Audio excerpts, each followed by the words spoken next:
ನಮ್ಮ ಬಸವರಾಜ್ ಮಾದೇನ್ ಶೆಟ್ಟಿ ಅವರು ಈ ಗಣ್ಯರನ್ನು ಸ್ವಾಗತ ಮಾಡಿಕೊಂಡು ಧ್ವಜಾರೋಹಣ ಕಾರ್ಯಕ್ರಮವನ್ನು ನಾವು ನೀವು ಕೂಡಿ ನಡೆಸೋಣ ಅಂತ ಹೇಳ್ತಾ ಈ ಧ್ವಜಾರೋಹಣ ಕಾರ್ಯಕ್ರಮಕ್ಕೆ ನಾವು ನೀವು ಅಣಿಯಾಗೋಣ. ಎಲ್ಲರ ಧ್ವಜದಲ್ಲಿ ಪಾಲ್ಗೊಳ್ಳಬೇಕಂತ ವಿನಂತಿ.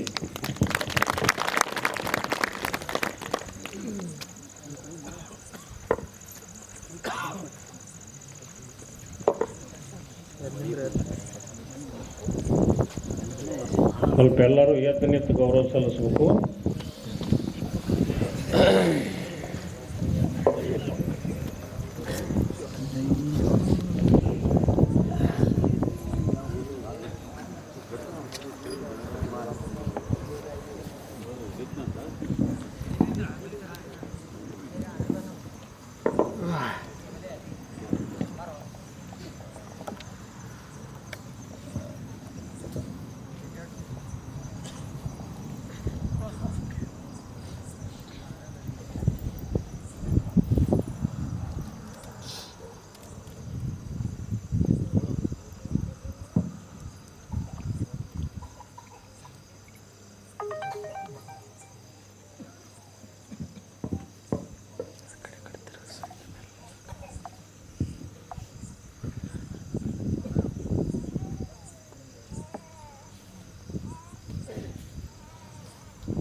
गणमन अधिनायक जय हे भारत भाग्य विधाता पंजाब सिंधु गुजरात मराठा द्राविड उत्कल गंगा विंध्य हिमाचल यमुना गंगा उच्चल जलधि तरंगा सर्व शुभ नामे जागे तब शुभ आशीष मांगे गाहे तब जय गाथा जन गण मंगल नायक जय हे भारत भाग्य विधाता जय हे जय हे जय हे जय जय जय जय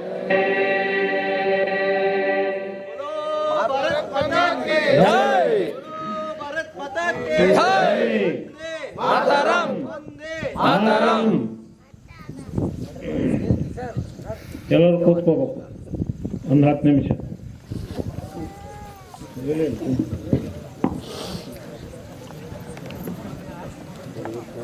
ಇದೀಗ ತಾನೇ ಧ್ವಜಾರೋಹಣ ಮಾಡಿದಂಥ ಶ್ರೀಯುತ ಅಯ್ಯನಗೌಡ ಪೊಲೀಸ್ ಪಾಟೀಲ್ ಸಕಿನ್ ಕೋಣಶೀರ್ಷಿ ಇವರಿಗೆ ಧನ್ಯವಾದಗಳನ್ನು ಅರ್ಪಣೆ ಮಾಡುತ್ತಾ ಈ ಸ್ವಾತಂತ್ರ್ಯೋತ್ಸವದ ಕುರಿತು ಒಂದೆರಡು ಅನಿಸಿಕೆಗಳನ್ನು ಲೆಕ್ಚರರಾದಂಥ ಶ್ರೀಯುತ ಬಸವರಾಜ ಮಾದೇನ್ ಶೆಟ್ಟಿ ಅವರು ಅನಿಸಿಕೆಗಳನ್ನು ಹೇಳಬೇಕಂತ ಅವರಲ್ಲಿ ಕೇಳ್ತಾ ಇದ್ದೀವಿ. ಬಸು ಬಾ.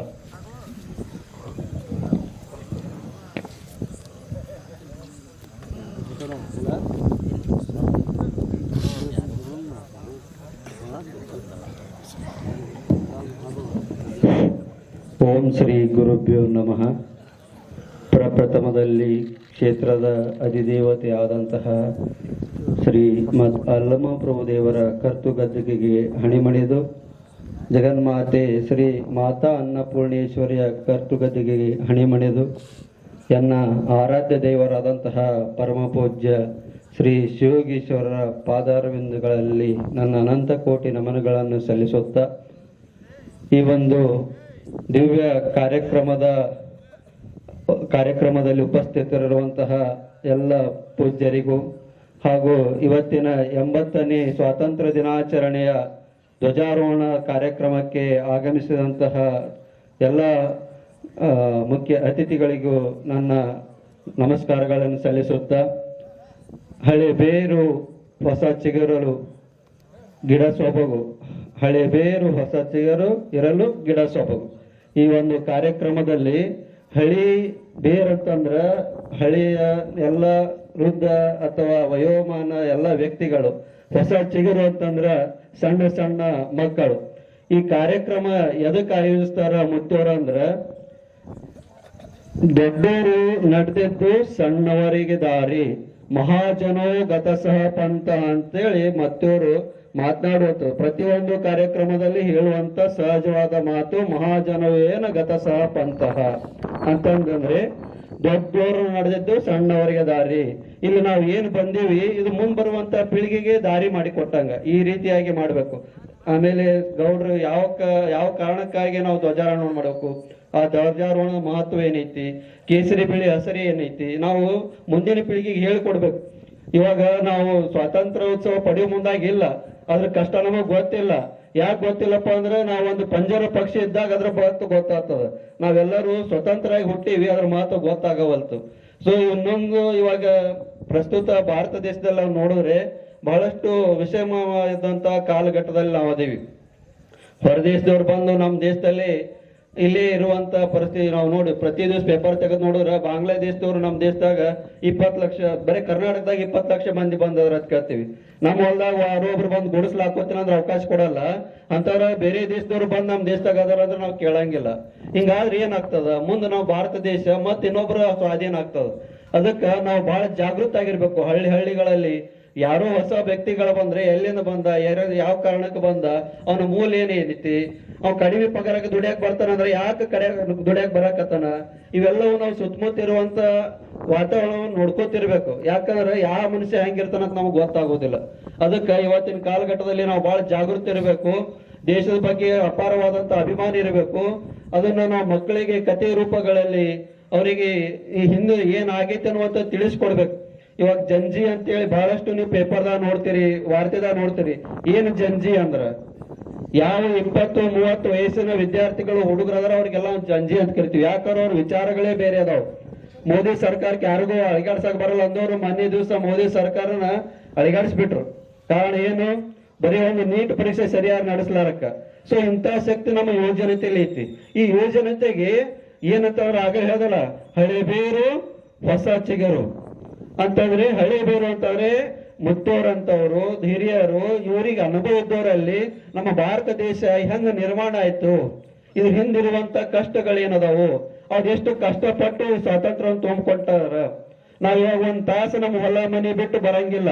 ಅವರು ಸ್ವಾತಂತ್ರ್ಯ ಕೊಡಿಸ್ಬೇಕಾದ್ರೆ ಹೆಂಡತಿ ಮಕ್ಕಳು ತಂದೆ ತಾಯಿ ಮನಿ ಮಠ ಎಲ್ಲ ಬಿಟ್ಕಿರಿಂದ ಅವ್ರು ಸ್ವಾತಂತ್ರ್ಯಕ್ಕೆ ಧುಮುಕಿದ್ರು. ಇವತ್ತ ಅವರು ಎಲ್ಲಿ ಅವ್ರ ಮನಿತನ ಹುಡುಕಾಡ್ಕೋದ್ರೆ ಸಿಗಲ್ಲ. ಅದೇ ರೀತಿ ಗಾಂಧೀಜಿಯವ್ರ ಮಗನಿಗೆ ಸಹಿತ ಅವ್ರು ಇವತ್ತು ಎಲ್ಲಾದ್ರ ಹುಡುಕಾಡ್ ಸಿಗಲ್ಲ. ಎಂದವರು ಮನಿ ಸಂಬಂಧ ನಮ್ಮ ಅಧಿಕಾರ ಸಂಬಂಧ ಅವ್ರು ಬಡ್ದಾಡ್ಲಿಲ್ಲ. ಬಟ್ ನಾವ್ ಇವತ್ತು ಏನ್ ಮಾಡಕತ್ತೀವಿ, ಎಲ್ಲಾರು ನಮಗಾಲಿ ಒಂದ್ ಹಳ್ಳಿ ಒಳಗೆ ಏನಾದ್ರು ಒಂದ್ ಯೋಜನೆ ಬತ್ತ ಅಧ್ಯಕ್ಷ ಗಪ್ಪತ್ಲೆ ತಮಗ ಮಾಡ್ಕೊಂಡ್ಬಿಡೋದು. ನಾವು ಪ್ರಶ್ನಿಸುವಂತ ಶಕ್ತಿ ಎಲ್ಲಿ ತನ ಇರುವುದಿಲ್ಲೋ ದಬ್ಬಾಳಿಕೆ ಮಾಡುವಂತ ಅವ್ರ ಅಧಿಕಾರ ಅಲ್ಲಿ ತನ ನಡೀತಾನೆ ಇರ್ತದ. ಅದಕ್ಕ ನಮ್ಮ ಮಕ್ಕಳಲ್ಲಿ ಪ್ರಶ್ನಿಸುವಂತ ಶಕ್ತಿಯನ್ನ ಬಳಸಬೇಕು. ಹಿಂದೆ ಆದಂತ ಘಟನೆಗಳನ್ನ ತಿಳಿಸ್ಕೊಡ್ಬೇಕು. ಇಲ್ಲೇ ನಮ್ಮ ಜಮಗಿ ದೇಶಮುಖರು ದೇಶಕ್ಕಾಗಿ ತಮ್ಮ ಪ್ರಾಣವನ್ನೇ ತ್ಯಾಗ ಮಾಡಿದ್ರು. ಅವರ ಸ್ಮರಣಾರ್ಥ ಮುತ್ತೂರು ವೀರ ಬಸವಂತ ಅವರ ಏನು ಮೂರ್ತಿಯನ್ನ ಸ್ಥಾಪನೆ ಮಾಡಿದ್ರು. ಬಿಜಾಪುರದ ಮೀನಾಕ್ಷಿ ಚೌಕ ಅಂತ ಇತ್ತು, ಎಲ್ಲರೂ ಮೀನಾಕ್ಷಿ ಚೌಕ ಅಂತ ಕರೀತಾರೆ. ಅದಕ್ಕೆ ಮನೋಹರ್ ನಾಮಕರಣ ಆಗ್ಬೇಕು, ಎಲ್ಲರಿಗಾದ್ರೂ ಪರು ಮೂಡ್ಬೇಕಂತೇಳಿ ದೊಡ್ಡ ಮಟ್ಟದಲ್ಲಿ ಜನರಿಗೆ ಬೀಜವನ್ನು ಬಿತ್ತರು ತಲೆಯಲ್ಲಿ. ಸೊ ಇಂಥ ಎಲ್ಲಾ ಕಾರ್ಯಕ್ರಮಗಳನ್ನ ಶ್ರೀಮಠದವರು ಶ್ರೀ ಮುತ್ತೂರು ನಮಗ ಕೊಡ್ತಾ ಬರ್ತಾ ಇರ್ತಾರ. ನಾವು ಸಣ್ಣ ವಿದ್ಯಾರ್ಥಿ ಇದ್ದಾಗಿನಿಂದ ಇಲ್ಲಿ ಬರ್ತಾ ಇದ್ದೀನಿ. ಇಲ್ಲಿ ಬಂದ್ ನಿಂತು ಮಾತಾಡಕ್ ಕಾರಣ ಏನಂದ್ರೆ ಅವ್ರ ಆಶೀರ್ವಾದ. ನೀವು ಪ್ರತಿ ವರ್ಷ ಕನಿಷ್ಠ ಒಂದ್ 2-3 ಹುಡುಗರು ಬಂದ್ ಭಾಷಣ ಮಾಡ್ತೇವ್ರಿ. ಈ ಸಾರಿ ಯಾಕೋ ಬಂದಿಲ್ಲ. ಬಾಳ್ ಮಾಡಿ ಅವ್ರವ್ರ ಊರಾಗೂ ಕಾರ್ಯಕ್ರಮಗಳಿರ್ಬೋದು ಅಂತ ನಾ ಭಾವಿಸ್ತೀನಿ. ಮುಂಬರೋ ಮುಂದ ನಿಮ್ ಕೈಯಾಗ ಸಣ್ಣ ಮಕ್ಕಳಿದ್ರಪ್ಪ ಅಂತಾರ ಹೊಸ ಬೇರು ಹಳೆ ಬೇರು ಹೊಸ ಚಿಗುರು ಕೂಡಿರಲು ಈ ಕಾರ್ಯಕ್ರಮ ಇನ್ನೂ ಸೊಗಸಾಗ್ತದೆ ಅಂತ ಹೇಳ್ತಾ ಇಲ್ಲಿ ತನ ನಂಗೆ ಮಾತಾಡಕ್ ಅವಕಾಶ ಮಾಡಿಕೊಟ್ಟಂತ ತಮ್ಮೆಲ್ಲರಿಗೆ ಅನಂತ ಧನ್ಯವಾದಗಳು. ಇಲ್ಲಿಯವರೆಗೆ ಶ್ರೀಯುತ ಬಸವರಾಜ ಮಾದೇನ ಶೆಟ್ಟಿಯವರು ಇವತ್ತಿನ ಪೀಳಿಗೆಗೆ ಅಂದ್ರೆ ಜನ್ಜಿ ಹೊಸ ಯುವಕರ ಪಡೆ ದಿಲ್ಲಿಯೊಳಗೆ ಕಾಕ್ರೋಚ್ ಪಾರ್ಟಿ, ಕಾಕ್ರೋಚ್ ಅಂದ್ರೆ ಜೊಂಡಗ ಇವೇನಂತ ಹೇಳಿ ವ್ಯಂಗ್ಯಭರಿತವಾಗಿ ಮಾತಾಡಿದ್ರು. ಅಂಥವ್ರು ಏನದ ಆ ಸರ್ಕಾರವನ್ನು ನಡಗಿಸಿದ್ರು. ಏನಂತಂದ್ರೆ ನೀಟ್ ಪರೀಕ್ಷೆ ಅವ್ಯವಹಾರ ಆಗ್ಯದ ಅಂತ ಹೇಳಿ. ಅದಕ್ಕೆ ಏನದ ಬರುವಂತ ಪೀಳಿಗೆ ಈ ಸ್ವಾತಂತ್ರ್ಯದ ಬಗ್ಗೆ ಆಗಲಿ ಹಿಂದಿನ ತಲೆಮಾರಿನಿಂದ ಏನ್ ನಡ್ಕೊಂಡು ಬಂದದ ದೇಶದ ಬಗ್ಗೆ ಅದರ ಬಗ್ಗೆ ಜ್ಞಾನ ಇರಬೇಕು. ಮತ್ತೇನದ ಬರೀ ಜ್ಞಾನ ಇದ್ರಲ್ಲ, ಅದಕ್ಕೆ ಸಂಸ್ಕಾರ ಇರಬೇಕು. ತಿಳುವಳಿಕೆ, ಜ್ಞಾನ ಅಂದ್ರೆ ಏನೋ ತಿಳುವಳಿಕೆ. ಅದಕ್ಕಿಂತ ಹೆಚ್ಚಿನ ಜ್ಞಾನ ಅಂತಂದ್ರೆ ತನ್ನನ್ನು ತಾನು ತಿಳಿಯುವುದು ಅಂತಂದ್ರೆ ಆತ್ಮಜ್ಞಾನ. ಅದು ಏನದ ಮತ್ತದು ಗುರುಮುಖದಿಂದಾನೇ ಅಭ್ಯಾಸ ಆಗಿ ಕಲ್ಕೋಬೇಕನ್ನುವಂತ ಮಾತನ್ನ ನಮ್ಮ ಯುವ ಮಿತ್ರರಾದ ಶ್ರೀಯುತ ಬಸವರಾಜ ಮಾದೇನ ಶೆಟ್ಟಿ ಅವರು ತಮಗೆಲ್ಲ ತಿಳಿಸಿದ್ರು. ಅವರಿಗೆ ಶ್ರೀಮಠದ ಪರವಾಗಿ ಧನ್ಯವಾದಗಳನ್ನ ಅರ್ಪಣೆ ಮಾಡುತ್ತಾ ಈ ಒಂದು ಕಾರ್ಯಕ್ರಮದಲ್ಲಿ ಕೋಣಶೀರ್ಷಿಯಿಂದ ಆಗಮಿಸಿದಂತ ಇದೀಗ ತನ್ನ ಧ್ವಜಾರೋಹಣ ಮಾಡಿದಂತಹ ಶ್ರೀಯುತ ಅಯ್ಯನಗೌಡ ಪೊಲೀಸ್ ಪಾಟೀಲರು ಕೂಡ ಈ ಸ್ವಾತಂತ್ರ್ಯದ ಅನಿಸಿಕೆಗಳನ್ನು ಹೇಳ್ಬೇಕಂತ ಅವ್ರಿಗೆ ಕೇಳ್ತಾ ಇದ್ದೀವಿ.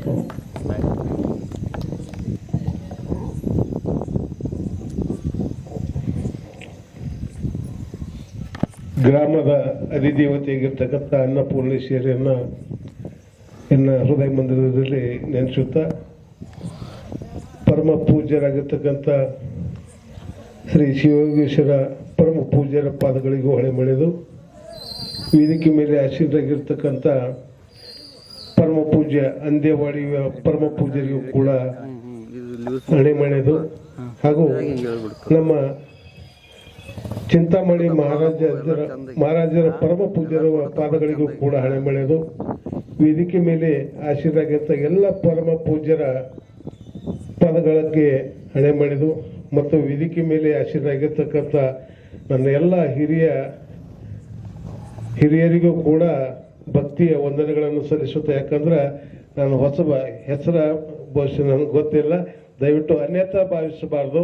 ತಮ್ಮೆಲ್ಲರಿಗೂ ಕೂಡ 80ನೇ ವರ್ಷದ ಸ್ವಾತಂತ್ರ್ಯೋತ್ಸವದ ಹಾರ್ದಿಕ ಶುಭಾಶಯಗಳನ್ನು ತಿಳಿಸುತ್ತಾ ಈ ಕಾರ್ಯಕ್ರಮಕ್ಕೆ ನಾವು ಅಪರೂಪಕ್ಕೆ ನಾವು ಈ ಕಾರ್ಯಕ್ರಮಕ್ಕೆ ಬಂದಿದ್ದಕ್ಕಾಗಿ ಪರಮ ಪೂಜ್ಯರು ನಮ್ಮನ್ನ ಕರೆದು ಏನಪ್ಪ ಈ ಸಲ ನಿನ್ನಿಂದ ನೀನು ಧ್ವಜಾರೋಹಣ ಮಾಡ್ಬೇಕಂತ ಹೇಳಿ ನಮ್ಮ ಪರಮ ಪೂಜ್ಯರು ಒತ್ತಾಯದ ಮೇರೆಗೆ ಮತ್ತು ನಮ್ಮ ಶಿವಯೋಗೇಶ್ವರ ಪರಮ ಪೂಜ್ಯರು ಕೂಡ ಇಲ್ಲಪ್ಪ ನೀನು ಮಾಡಂತ ಹೇಳಿದ್ರು. ಅದಕ್ಕೆ ನಾನು ಗುರುಗಳಿಗೆ ಸ್ವಲ್ಪ ಹೆದರಿಕೆ ಆಯ್ತು. ಯಾಕಂದ್ರೆ ಇಲ್ಲಿ ಇಂಥ ಒಂದು ಜಾಗದೊಳಗೆ ನಮ್ಮಂಥವ್ರು ಬಂದು ಒಂದು ಧ್ವಜಾರೋಹಣ ಮಾಡ್ಬೇಕಂದ್ರೆ ಅದು ಪೂರ್ವಜನ್ಮದ ಪುಣ್ಯ ಇರಬೇಕು.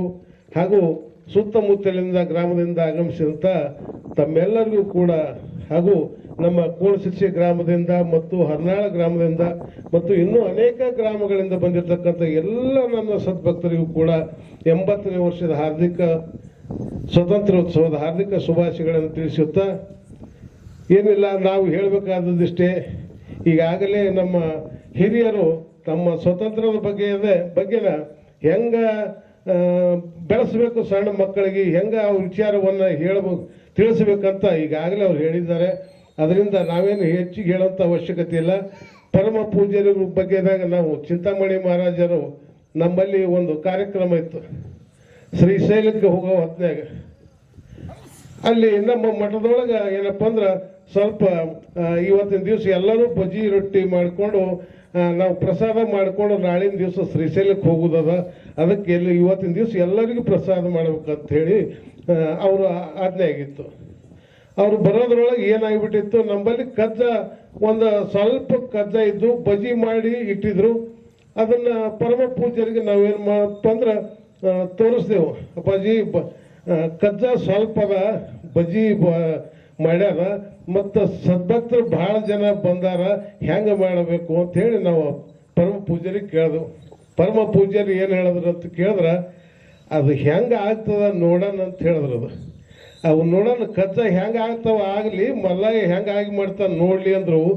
ಕನಿಷ್ಠ ನಾವು ಅಲ್ಲಿ ಕಜ್ಜ ನೋಡಿದ್ರೆ ಸ್ವಲ್ಪ ಇತ್ತು, ಜನ ನೋಡಿದ್ರೆ ಬಕ್ಕಳಿತ್ತು. ಎಲ್ಲ ಜನ ಉಳಿದ್ರು, ಊಟ ಮಾಡಿದ್ರು ಸಹಿತ ಆ ಕಜ್ಜ ಹೆಂಗಿರಬೇಕು ಹಂಗೆ ಉಳಿದಿತ್ತು. ಅಂತ ಒಂದು ಏನಪ್ಪ ಅಂದ್ರೆ ಶಕ್ತಿಯನ್ನ ಪರಮ ಪೂಜ್ಯರಲ್ಲಿ ಅದ. ಅದರಲ್ಲೂ ಕೂಡ ನಮ್ಮ ಅಂದೇವಾಡಿ ಪರಮ ಪೂಜ್ಯರು, ಚಿಂತಾಮಣಿ ಮಹಾರಾಜರು, ಈ ಬೆಟ್ಟದಪ್ಪವರು ಇಂಥ ಒಂದು ಈ ಪುಣ್ಯ ಕ್ಷೇತ್ರದೊಳಗೆ ಜನ್ಮ ತಾಳ್ಯಾರ ಅಂದ್ರೆ ಈ ಭಾಗದೊಳಗೆ ಎಲ್ಲರೂ ನೀವು ಪುಣ್ಯವಂತರು ತಿಳ್ಕೊಂಡಿನಿ. ಮತ್ತು ಈ ಅಪ್ಪಾಜಿಯವರು ನಮ್ಮಲ್ಲಿ ಬಂದು ಅಲ್ಲಿ ಕೂಡ 6 ತಿಂಗಳ 11 ದಿನ ಪರ್ಯಂತರವಾಗಿ ಉಪವಾಸವನ್ನು ಮಾಡಿ ಲೋಕ ಕಲ್ಯಾಣಕ್ಕಾಗಿ ತಾವೆಲ್ಲ ಗೊತ್ತಿದ್ದಂಥದ್ದೇ ಅದ. ತಾವೆಲ್ಲ ಸಿರಕನಹಳ್ಳಿ ಗ್ರಾಮ ಇರ್ಬೋದು, ಜಂಬಿಗೆ ಇರ್ಬೋದು, ಆಯರ್ ಇರ್ಬೋದು, ತಾವೆಲ್ಲರೂ ಕೂಡ ಬಂದು ನೋಡಿದ್ರಿ. ದೊಡ್ಡ ಒಂದು ನಾವು ಇಡೀ ಜಿಲ್ಲೆಯೊಳಗೆ ಎಲ್ಲಿ ನೋಡ್ಲಾರ್ದಂಥ ಒಂದು ಕಾರ್ಯಕ್ರಮವನ್ನ ನಮ್ಮ ಗ್ರಾಮದಲ್ಲಿ ಮಾಡಿದ್ದೀವಿ. ಅದಕ್ಕಾಗಿ ಪರಮ ಪೂಜ್ಯರು ಆಶೀರ್ವಾದ ನಮ್ಮಲ್ಲಿ ಎಲ್ಲರ ಮೇಲೆ ಇರಲಿ. ಈ ಮುಂದಿನ ದಿನಮಾನಗಳಲ್ಲಿ ಪರಮ ಪೂಜ್ಯರ ಆಶೀರ್ವಾದದಿಂದ ನಮಗೆ ಮಳೆ ಬೆಳೆ ಚೆನ್ನಾಗಿ ಆಗಲಿ ಅಂತ ತಿಳ್ಕೊಂಡು ಈ ಸಂದರ್ಭದಲ್ಲಿ ನಮ್ಮನ್ನು ಕರೆಸಿ ಈ 80ನೇ ಸ್ವಾತಂತ್ರ್ಯೋತ್ಸವಕ್ಕೆ ಧ್ವಜಾರೋಹಣ ಮಾಡಲಿಕ್ಕಾಗಿ ಅವಕಾಶ ಮಾಡಿಕೊಟ್ಟಂತ ಎಲ್ಲ ಪರಮ ಪೂಜ್ಯರಿಗೂ ತಮ್ಮೆಲ್ಲರಿಗೂ ಕೂಡ ಅನಂತ ಧನ್ಯವಾದಗಳನ್ನು ಸಲ್ಲಿಸುತ್ತಾ ನನ್ನ 2 ಮಾತುಗಳನ್ನು ಮುಗಿಸ್ತಾ ಇದ್ದೀನಿ. ಜೈ ಹಿಂದ್, ಜೈ ಕರ್ನಾಟಕ. ಇಲ್ಲಿವರೆಗೆ ಶ್ರೀಯುತ ಅಯ್ಯನಗೌಡರು ಸ್ವಾತಂತ್ರ್ಯೋತ್ಸವದ ಕುರಿತು ತಮ್ಮ ಅನಿಸಿಕೆಗಳನ್ನು ನಮ್ಮೊಂದಿಗೆ ಹಂಚಿಕೊಂಡರು. ಇಂಥ ಒಂದು ಪೂಜನೀಯ ಸ್ಥಾನ, ಇಲ್ಲಿ ಪೂಜ್ಯರ ನೇತೃತ್ವದೊಳಗೆ ಅವರ ಸನ್ನಿಧಾನದೊಳಗೆ ಇಂಥ ಕಾರ್ಯಕ್ರಮ ನೆರವೇರೋದು ಬಹಳ ಸಂತೋಷ ಅಂಥೇಳಿ ತಮ್ಮ ಅನಿಸಿಕೆಗಳನ್ನು ಹೇಳಿದಂಥ ಗೌಡರಿಗೆ ತಮ್ಮೆಲ್ಲರ ಪರವಾಗಿ ಅನಂತ ಧನ್ಯವಾದಗಳನ್ನು ಅರ್ಪಣೆ ಮಾಡುತ್ತಾ ಒಂದು ಮಾತು ಹೇಳಿದರೆ ಅವರು, ಶ್ರೀಶೈಲರಣ ಒಂದು ಕಡೆ ನೆನಪಾಗ್ತದೆ. ಹಿಂದೆ ಅಂದ್ರೆ ಸ್ವಾತಂತ್ರ್ಯ ಪೂರ್ವದೊಳಗೆ ಸುಮಾರು ಏನದ ವಾಸುದೇವ್ ಪಡಿಕೆ ಅಂತೇಳಿ ಪುಣಾದವ ಯುವಕ ಆಗಿ ಹೋದ. ವಾಸುದೇವ್ ಪಡಿಕೆ, ಆ ಪಡಿಕೆಗೆ ಈ ಬ್ರಿಟಿಷರಂದ್ರೆ ಆಗಿ ಬರ್ತಿದ್ದಿಲ್ಲ. ನೌಕರಿ ಸಣ್ಣ ವಯಸ್ಸ 25-30 ವರ್ಷದ ಯುವಕ ನೌಕರಿನೇ ಒಲ್ಲೆ ಅಂತೇಳಿ ಬಿಟ್ಟು ಈ ಬ್ರಿಟಿಷ್ ವಿರುದ್ಧ ಹೋರಾಟ ಮಾಡಿ ಶ್ರೀಶೈಲಕ್ಕೆ ಹೋದವ. ಅಲ್ಲಿ ಮಂದಿನ ತಯಾರು ಮಾಡ್ಬೇಕಂತೇಳಿ ಶ್ರೀಶೈಲದಾಗ ಬೆನ್ನು ಹಚ್ಚಿದ್ರು. ಶ್ರೀಶೈಲದಿಂದ ಏನದ ಆಂಧ್ರದಿಂದ ಈ ಕಡೆ ಬಂದು ಕೊನೆಗೆ ಏನದ ಈ ಹೊಳೆದಂಡಿ ದೇವರ ನಿಂಬರಿಗೆ ಅಂಥೇಳಿ ಒಂದು ಗ್ರಾಮದೊಳಗೆ ಭೀಮಾ ನದಿ ದಂಡಿ ಒಳಗೆ ಬಂದು ಆ ಹನುಮಂತೇವ್ರ ಗುಡಿಯಾಗ ಮನಗದಾಗ ಅಲ್ಲಿ ಕ್ಯಾಪ್ಟನ್ ಅಲ್ಲಿ ಬೆನ್ನು ಹಚ್ಚಿದ್ರು. ಅಲ್ಲಿ ಬಂದು ಹಿಡಿದು ಏನದ ಅವನ್ನ ಅರೆಸ್ಟ್ ಮಾಡಿದ್ರು. ಅವ ಮುಷ್ಟಿ ಯುದ್ಧ ನಡೆದ್ರೆ ಅಟಾಪ್ ಆಗಿದ್ದಿಲ್ಲ, ಹಿಂದಾಡಿ ಸೈನ್ಯ ತೊಗೊಂಡು ಏನದ ಅವ್ರನ್ನ ಹಿಡ್ಕೊಂಡ್ರು. ಹಿಡಿದು ಏನದ ಅವಾಗ ಆ ಮಣ್ಣಿಗೆ ಕೊನೆ ನಮಸ್ಕಾರ ಅಂತ ಹೇಳಿ ಹೋಗಿ ಅವ್ರನ್ನ ಏನದ ಕಲ್ಲಿಗೆ ಹಾಕಿದ್ರು. ಇಂಥವ್ರು ಒಬ್ಬರಲ್ಲ ಇಬ್ಬರಲ್ಲ